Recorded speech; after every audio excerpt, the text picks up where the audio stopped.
So, just like all the other videos, you want to have a nice little collection of tools. The tools that I'm going to use on my bike are probably going to be different than the tools that you're going to use on your bike.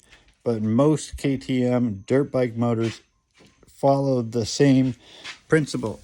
You have an oil filter, you have an oil strainer, and you have an oil drain plug. If I'm wrong, let me know in the comments. But those three things need to come out and be serviced. So, to do that, we need to first take off the oil fill plug so we know that we can put oil back in the bike. Because if you can't get the fill plug off, you're fucked. All right. That should have it. Inspect the O-rings while you're in there. Make sure that they still exist.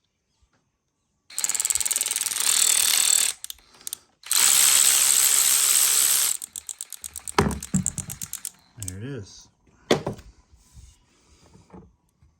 Now, this copper ring can be replaced or not. Wow, look at the metal on there. We've been riding hard, folks. So this little magnet collects all the magnetic metal particles. Come on, focus. And you need to clean that off too. Now, of course, I warmed the bike up about 5 or 10 minutes ago, got it up to operating temperature, let it cool down a couple degrees before I started this process. That is to keep all the oil and everything stirred up so it all comes out with the wash. Okay, once you have the drain plug out, you are going to want to put your kill switch to don't run, turn your key on, give it about 15 seconds of crank, and you will notice that a bunch more oil comes out. After proper cleaning, you want to inspect the O-rings at the bottom and the top. See, my thumbnail is on that O-ring right there. Make sure that they're complete, whole, healthy, not injured in any way. All right, the strainer goes back in and seats. The strainer cap, we are inspecting the O-ring,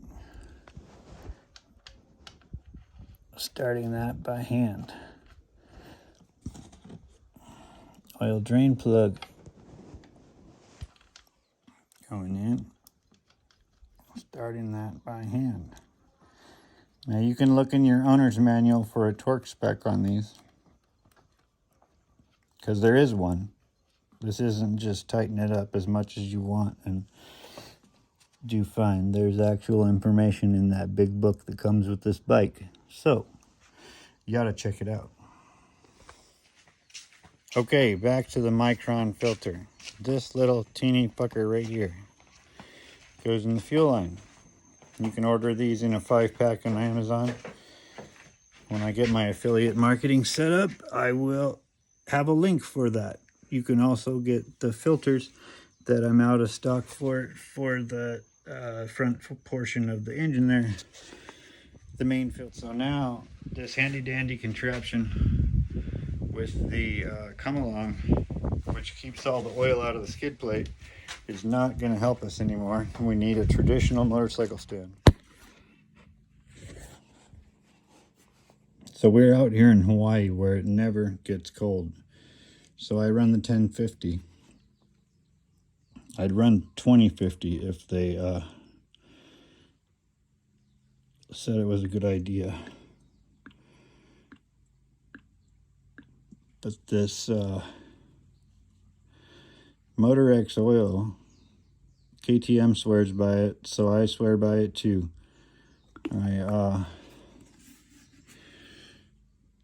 Power Sin T4 full synthetic motor oil.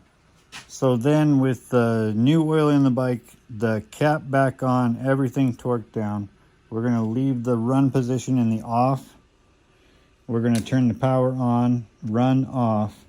We want to give it a chance to build oil pressure before it fires.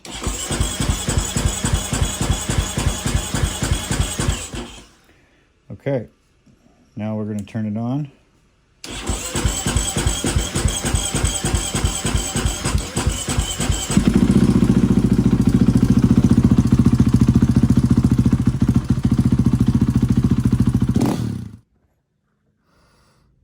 Okay, there's our little oil window.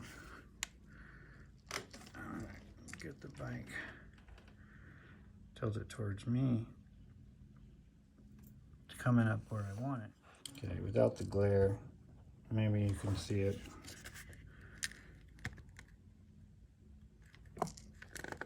But you really want it when it's on the center stand or on a flat level surface, you want that line to come right through the middle.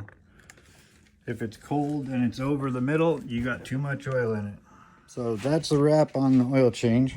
I didn't really tell you what we're working on or show you a big enough picture here, but this is a 2017 KTM 6 days 450 EXC-f, and it's got a tuner and a smog delete and a whole bunch of other little goodies that makes it really rip.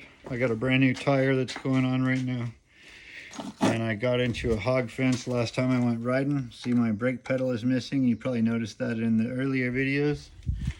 Got one right here.